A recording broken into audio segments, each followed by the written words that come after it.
Napakaganda po ng pag-uusapan natin ngayon, mga kapatid, kasi this topic applies to everyone who accepted Jesus Christ as their Lord and Savior. Ito yung pagkakaroon ng awkward stage, pagkakaroon ng tug of war sa isip at puso. Ito yung labanan from deep within. Labanan ng dating ikaw at ng bagong nilalang deep within you. May ganito ka bang struggle, kapatid? Ito ang Diakonos Bible Study number 32. Kung wala kang lakad, wala rin ako. Tara, pag-usapan natin to.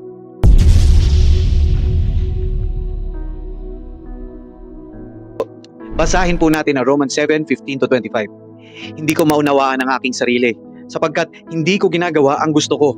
Sa halip, ang kinasusuklaman ko ang siya kong ginagawa. Ngayon, kung ginagawa ko ang hindi ko gusto, nangangahulugang sumasang-ayon ako na mabuti nga ang kautusan. Kung gayon, hindi na ako ang may kagagawan niyaon, kundi ang kasalanang naninirahan sa akin. Alam kong walang mabuting bagay na naninirahan sa aking katawang makalaman.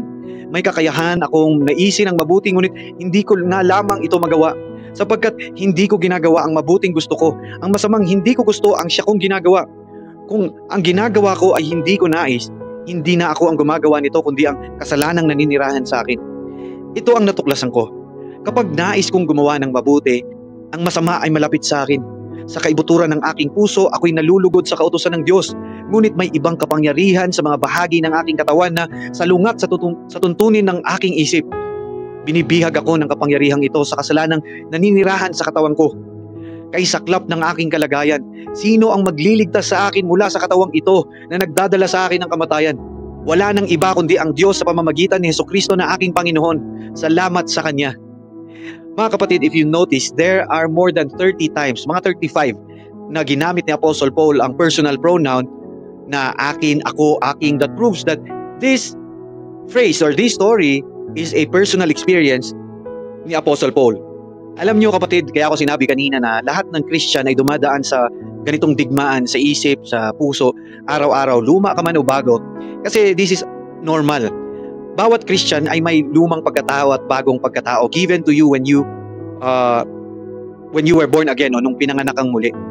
So what do you expect, mga kapatid? Kung ang old nature mo, yung fleshly desires mo, at yung bagong identity mo, yung bagong nature mo, you are a new creation, magsama, what do you expect? Magkakaroon talaga ng conflict.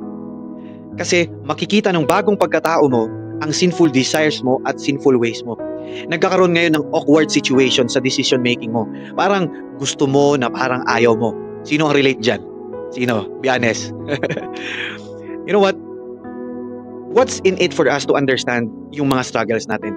Kapatid, number 1, yung ating struggle is evidence of our salvation. Now let me just make things clear. This is not the only evidence, but this is a profound evidence. Kasi you now start to struggle from things you once totally enjoyed before. Walang accountability. The old self and your flesh loves sin, and your new self and new identity hates sin. Sino sa atin ang nag-e-enjoy pa rin sa ginagawa ng fleshly desires natin? Sino? Mga kapatid, if you're still enjoying sa mga kasalanan mo, I urge you to examine your heart if you truly have given your life. Number 2, understanding the struggle within helps us to correct our expectation sa Christian growth natin, o sa tinatawag na sanctification. Maraming nag-iisip na pag naging Christian ka, magiging banayad na ang buhay mo. Happily ever after, kumbaga. You know, sa restaurant, ang term namin dyan, easy money. Akala natin dati, easy money na kapag ipinamuhay mo na ang mga Christian tenets. Kapatid, let me read to you a quote from D.L. Moody. Sabi niya, "When I was converted, I made this mistake. I thought that the battle was already mine. The victory already won. The crown already in my grasp. I thought that the old things had passed away, that all things had become new, that my old corrupt nature, the Adam life, was gone. But I found out after serving Christ for a few months that the conversion was only like enlisting in the army, that there was a battle on hand, and that if I was to get a crown, I had to work for it and fight for it." Mga kapatid, it is very important to set a proper expectation in the process of sanctification. Ito yung shredding natin ng lumang nating gawain, ng lumang nating buhay. At sa prosesong ito yung madalas mahirap at masakit. These are the battles we have to face bilang Christian. The moment God gives you your new identity, prepare for battle, kapatid. Prepare. Number 3, it humbles us. The difference between hypocrisy and Christian battling with his old nature is in the desire. A person can put on a show that he is a Christian but actually enjoys fleshly desires. Yan po ang hypocrisy. But if a person governed by the Holy Spirit, having new identity, seeks to glorify God by hating sin and then suffers, nahihirapan siya in this battle, yan ang believer, kapatid. Ang Pharisee ganon, feeling perfect, pero deep inside is rotten. You are a believer, kapatid, when you feel you are undeserving and apart from Jesus, you are a filthy rag. Now, it is okay to desire sinning less or desiring to have a holy life. But for us to say that we have arrived, ganap na tayo. For us to say we are perfect, we are committing the sin of self-pride and self-righteousness. Careful tayo dyan, mga kapatid. This battle within, this will bring us humility to a point na ang reaction natin sa tuwing may isang kapatid na naliligaw ng landas, ang immediate reaction natin is compassion at hindi panghuhusga, knowing that we too are battling different battles.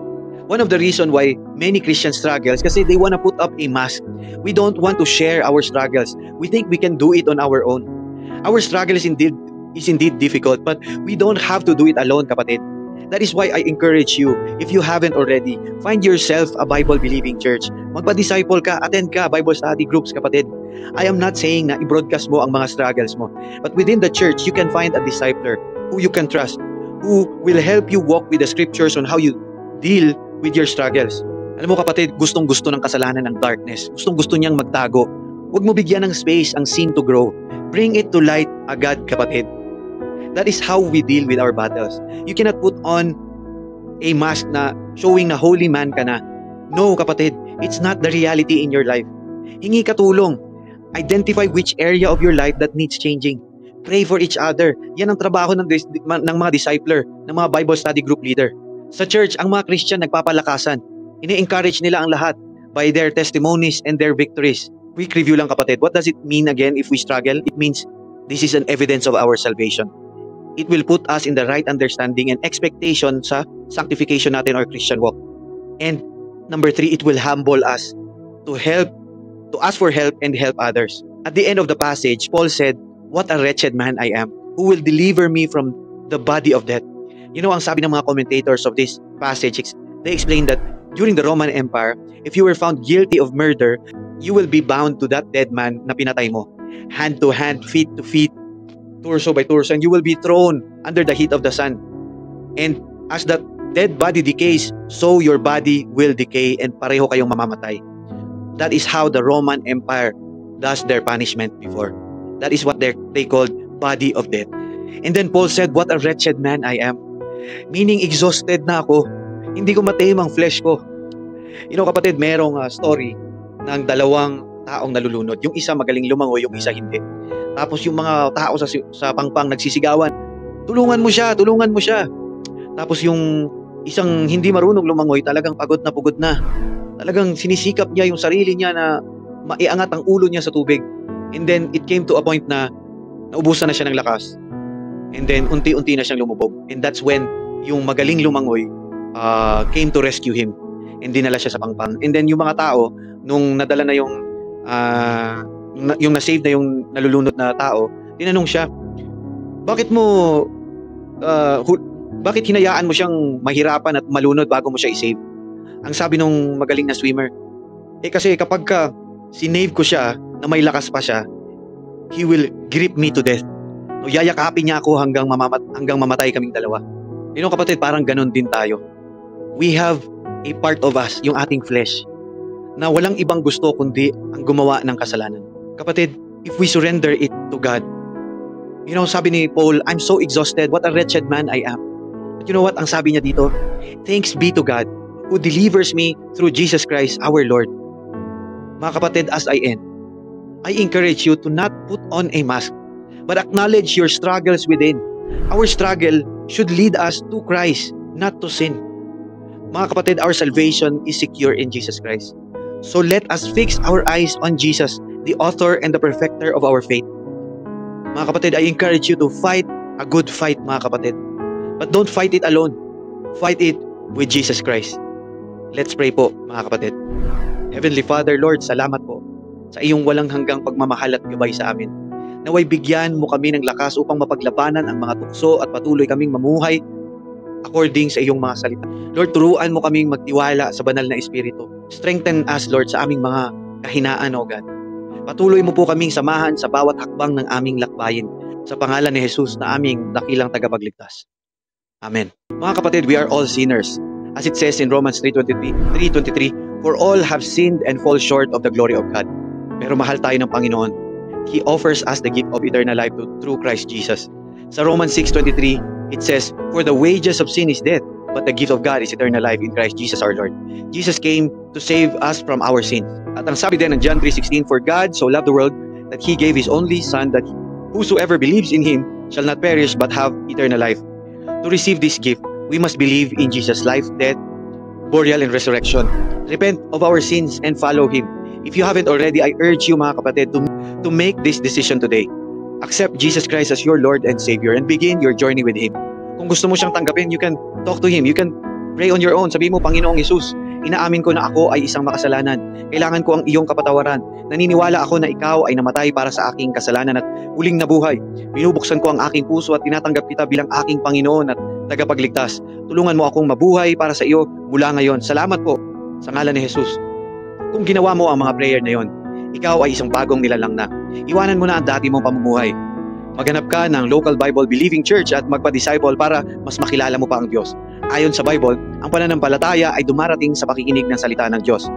As always, hindi namin hangad ang validation ng mundo. We are only here to share the hope and salvation found in Jesus Christ. Ito po muli ang diakonos, which means servant, at maraming salamat sa inyong pagsama sa amin ngayong araw. To God be the glory. I'll catch you in the next video.